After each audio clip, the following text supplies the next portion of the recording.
Have you ever pondered the complexities and implications of teenage pregnancy?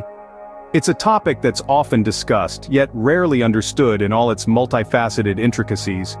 It's not just about the numbers or the health implications, but about the societal ripples, the life-altering decisions, and the impact on the future. It's about understanding, not just judging. It's about dialogue and prevention, not just reaction. So, let's shed the preconceptions, let's ignite the conversation, and let's delve deeper into this important issue.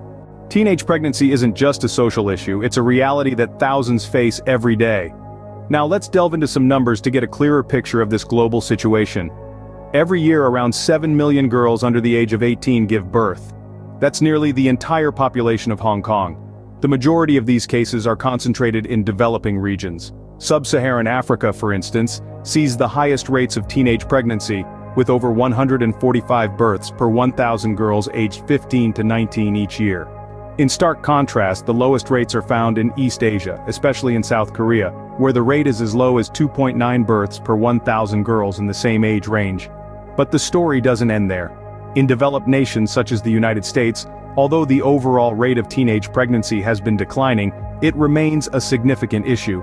In 2023, for instance, the rate was approximately 18 births per 1,000 girls aged 15 to 19. That's nearly 20% higher than the average rate in Western Europe. What's more striking is the age group most affected. The rate of teenage pregnancy is particularly high among girls aged 15 to 17. This group accounts for almost 2/3 of all teenage pregnancies worldwide. That's a staggering number, considering the immense physical, emotional, and social challenges that come with such early parenthood. And let's not forget, these figures are not evenly distributed. Certain communities and socioeconomic groups are disproportionately affected. For instance, girls from low-income families are more likely to experience teenage pregnancy than their counterparts from more affluent backgrounds. But remember, behind these numbers are real people with real stories. Each statistic represents a young girl's life forever changed, a childhood abruptly ended, dreams deferred, and futures uncertain. These numbers are not just statistics, they represent real lives and real challenges. What happens when a teenager becomes a parent? This inquiry may seem straightforward at first glance, but the reality is far from simple. The ripple effects of teenage pregnancy extend far beyond the individual, touching every aspect of their life and the lives of those around them. Let's start with the physical impact. Pregnancy at a young age poses significant health risks, not just to the mother, but also to the child. Teenage mothers are more likely to experience complications during pregnancy and childbirth, including premature birth and low birth weight. For the child, this could mean a lifetime of health issues, setting a challenging path from the very beginning. But the impact doesn't stop at physical health. The emotional toll is equally significant. Teenagers are still in the process of understanding their own emotions, let alone being prepared to handle the emotional demands of parenthood. Feelings of isolation, fear, and anxiety are common amongst teenage parents, and these can sometimes lead to mental health issues like depression. Then we come to the socioeconomic impact. Education often takes a back seat when a teenager becomes a parent, leading to lower educational attainment and limited career prospects. This, in turn, can lead to a cycle of poverty that's difficult to break. Struggling with financial instability, teenage parents may find it hard to provide for their child, which can further exacerbate the stress and anxiety they're already dealing with. This isn't just an issue for the parents and child involved. The consequences of teenage pregnancy can also ripple out to affect families and communities. Families may face additional financial burden and emotional strain, while communities may bear the cost in terms of higher welfare and healthcare expenditure. The impact of teenage pregnancy extends beyond the individual, affecting families and communities. Remember, this is not about casting blame or judgment. It's about understanding the profound impact of teenage pregnancy and working towards solutions that can help young people navigate these critical years with the support and resources they need. How does teenage pregnancy affect society and future generations? Now that's a question with layers. Picture a pebble dropping into a still pond. The initial splash is easily seen, but the ripples, they move outward, touching everything in their path. That's what happens with teenage pregnancy. The first ripple is poverty. A teen parent is less likely to finish high school, let alone college. This educational gap often results in lower income and limited job opportunities, creating a cycle of poverty that can span generations. The child of a teen parent is more likely to grow up in an economically disadvantaged situation, making it more challenging for them to break free from this cycle. The next ripple is education. Teen parents are more likely to drop out of school due to the demands of parenthood. This not only affects their future prospects but also the educational attainment of their children. Children of teen parents often struggle academically, are more likely to repeat a grade and less likely to complete high school.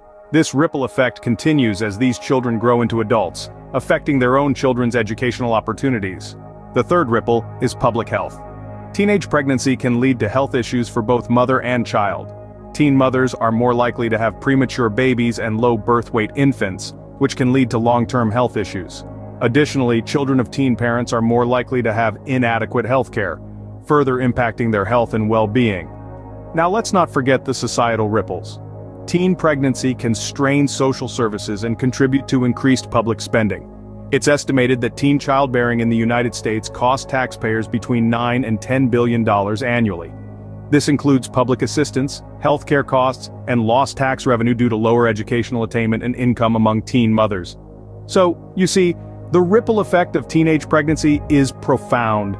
It's not just about the lives of the teens involved or their immediate families. It's about the future of our communities, our society, and our world. Teenage pregnancy's ripple effects can stretch far and wide, shaping the future in ways we may not even realize.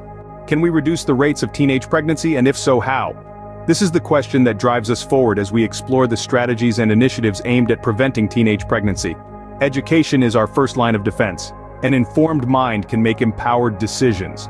Comprehensive sexuality education should be provided in schools, covering not just the biological aspects of reproduction, but also exploring topics like healthy relationships, consent, and the consequences of unprotected sex. This kind of education can help equip young people with the knowledge they need to make informed choices about their sexual health. Access to contraception is another crucial element. Contraceptives are not just about preventing pregnancy, they are tools of empowerment, giving young people control over their bodies and their futures. However, access to contraception is not universal, and we must strive to make it so. Public health initiatives should work towards providing free or affordable contraceptives, and ensuring that young people know how to use them correctly and consistently. We can't talk about prevention without addressing youth empowerment programs. These programs are about more than just preventing pregnancy, they're about building resilience, fostering self-esteem, and providing opportunities. By helping young people develop their skills, set goals, and understand their value, we can equip them with the tools they need to navigate the world and make positive choices for themselves. It's important to remember that preventing teenage pregnancy isn't a one-size-fits-all solution. It requires a comprehensive approach, tailored to the needs of individual communities. This approach should include not just education and access to contraception, but also social initiatives aimed at reducing poverty and inequality, and providing young people with opportunities for a better future. So, can we reduce the rates of teenage pregnancy? The answer is a resounding yes. But it won't happen overnight, and it won't happen without effort. It requires a commitment from all of us, from educators, parents, healthcare providers, and policymakers, to create an environment where young people can thrive. Preventing teenage pregnancy isn't just about reducing numbers, it's about empowering young people and creating a brighter future. So, where does this leave us? We've taken a deep dive into the topic of teenage pregnancy, a subject that's more than just a statistic. It's about real people and their lives. We've unveiled the numbers, peered at the impact, and examined the ripple effect that this issue can have on society. We've also looked at ways to prevent teenage pregnancy. It's important to remember that behind every number, there's a story, a teenager who's had to face the world in a way they never expected. The impact is not just on the individual but extends to their families, their communities, and our society as a whole. The ripple effect is far-reaching, with implications for education, health, and economic outcomes. Preventing teenage pregnancy is not just about providing information, it's about creating supportive environments, fostering open conversations, and making sure that teenagers have access to the resources they need. It's about empowering them to make informed decisions about their bodies and their futures. We all have a role to play in this. As parents, teachers, friends, and community members, we can reach out, listen, understand, and guide. We can make a difference. So as we wrap up, let's not forget what's at stake here. Let's keep the conversations going, continue the education, and strive to make a difference. Remember, every statistic, represents a person, a life. Together, we can make a difference.